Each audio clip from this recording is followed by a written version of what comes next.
তো হে hello everyone, চলো আজকে ভিডিওটা শুরু করা যাক। আজকে আমি আর আমার ইন্ট্রোটা দিচ্ছি না। তো আমার লোকেশন ছিল ফটিকগাছি কাঁড়ারপাড়া। এদিকে আমি ক্লায়েন্টকে সাজাতে যাচ্ছি, আর ক্লায়েন্টের নামও জানতাম না তখনও পর্যন্ত কী নাম। তো ক্লায়েন্টের সাথে আমার যতবারই কথা হয়েছে ক্লায়েন্ট আমাকে একটা কথাই বলেছে, ক্লায়েন্টের মেকওভারটা যাতে ছোপ ছোপ না হয়ে যায়। তো এর আগে ক্লায়েন্ট অন্য জায়গায় মেকওভার নিয়েছিল, তো এই প্রবলেমটা দেখা দিয়েছিল। আমি বলেছিলাম আমার উপরে একটু ভরসা রেখো, যদি তোমার কিছু প্রবলেম হয় আমি মেকওভারটা মুছে আবারও আমি তোমার মেকওভার করে দেবো। চলো ক্লায়েন্ট কি বলছে আজকে শুনে নেওয়া যাক। লুক নিতে চাইছো?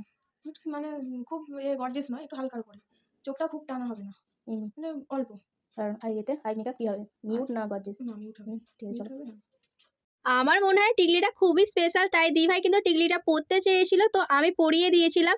আর এখানেই কিন্তু আমি দিভাইকে জিজ্ঞাসা করেছিলাম, তোমরা শুনেছো দিভাইটা কেমন কি লুক চাই। দিভাইটা স্কিন টোন থেকে সব কিছুই দিভাইটা পছন্দ অনুযায়ী হয়েছে। আমি বারেবার দিভাইটাকে দেখিয়েছিলাম কেমন কি তোমার চাই বলো। তো এটা ছিল ফাইনাল লুক, তোমরা দেখে জানিও যে লুকটা কেমন হয়েছে। আর তোমাদেরকে বলেইছিলাম যে আমার কিন্তু ক্যামেরা খুব একটা ভিডিও ভালো আসে না, আর লাইটের খুবই প্রবলেম হয়। তো এইটা ছিল দিভাইটা ফাইনাল লুক, তোমরা কিন্তু দেখে অবশ্যই জানিও লুকটা কেমন হয়েছে। সেটা কিন্তু দিভাইটা হচ্ছে আই মেকআপটা একটু চেঞ্জ করতে চেয়েছিল, তাই আমি চেঞ্জ করে দিয়েছিলাম। চলো দেখা হচ্ছে আবার নেক্সট ভিডিওতে।